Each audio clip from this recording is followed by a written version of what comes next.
Hora de falar de esportes de inverno. Vem aí as Olimpíadas de Sochi em fevereiro de 2014 com transmissão do Sport TV e a gente aproveita para inaugurar o nosso quadro Tá na Neve.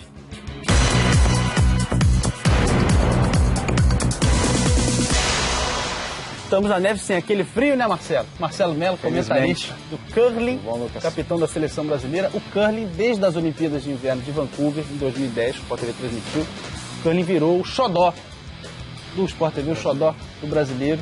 O pessoal se apaixonou pelo esporte que agora da chaleirinha, da vassoura, e essa semana o Sport TV transmitindo o Mundial Feminino de Curling. Então conta pra gente um pouco mais como é que funciona a pontuação, pra gente que tá começando ainda a acompanhar o curling.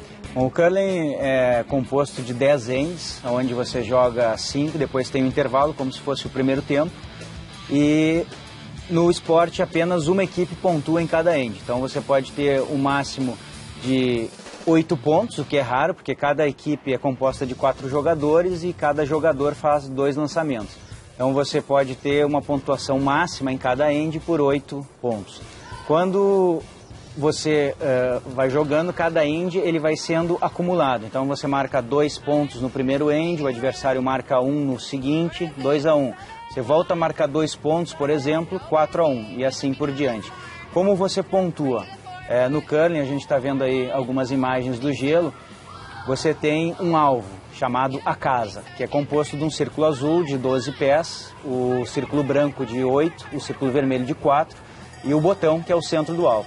As pedras mais próximas do alvo, como a gente pode acompanhar ali, são as pedras que marcam ponto, desde que uma pedra do adversário não esteja presente, ou seja, a pedra mais próxima do alvo. Se você tem 2 pedras próximas do alvo, o adversário tem a terceira mais próxima, você tem mais 5 pedras suas, você vai marcar só 2 pontos, porque aquela pedra do adversário vai cortar os outros pontos que você poderia ter. O objetivo é terminar o end com a pedra mais próxima. Exatamente. Daquele centro final, daquela casa final. É verdade? Agora, se não tiver nenhuma pedra próxima do centro, tiver pelo menos só uma pedra, por exemplo, no círculo azul, você marca um ponto também. Não tem ordem de grandeza nesse círculo, mas à medida que existe uma competição, digamos, entre as pedras, a mais próxima do centro vai ser a que vai contar o ponto, ou os pontos. A gente pode chegar a chamar de um lance curioso a desistência do Japão no jogo contra os Estados Unidos, ou é uma coisa que acontece no jogo? É uma coisa relativamente corriqueira, Lucas, porque à medida que uma equipe entende que não é mais possível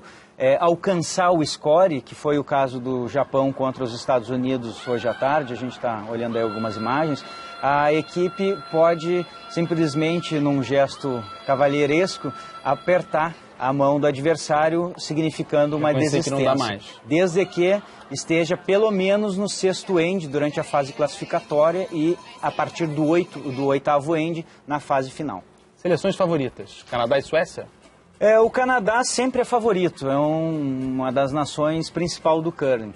Agora, não vem fazendo uma boa competição, vem com uma equipe muito jovem esse ano, que é uma equipe extremamente boa tecnicamente, porém é uma equipe sem experiência. E em campeonatos mundiais, a experiência conta muito, porque não é o mesmo tipo de gelo que você vai encontrar num campeonato canadense, que é um gelo praticamente perfeito. Então, à medida que as condições mudam, o gelo muda muito e é difícil você fazer essa leitura e enfrenta outras escolas e por isso o Canadá. Mas o Canadá sempre é um favorito, está brigando aí, a Suécia vem muito bem, a Suécia e a Escócia vem muito bem nessa competição, estão liderando até agora, devem se classificar e o Canadá está brigando com outros times aí como o Japão, os Estados Unidos, a Rússia que está em terceiro, são aí potências e ainda não nada definido.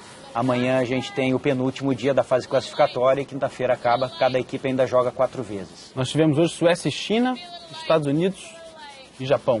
Exatamente. A Suécia acabou perdendo, uma surpresa, perdeu para a China, até então vinha invicta na competição, a única equipe que ainda estava invicta na competição. Aí a gente vê algumas imagens, é o último lançamento da equipe da Suécia. E foi, de uma certa maneira, uma surpresa. Não exatamente pelo calibre da China, que é uma boa equipe, no entanto, a China vem fazendo um péssimo mundial até agora.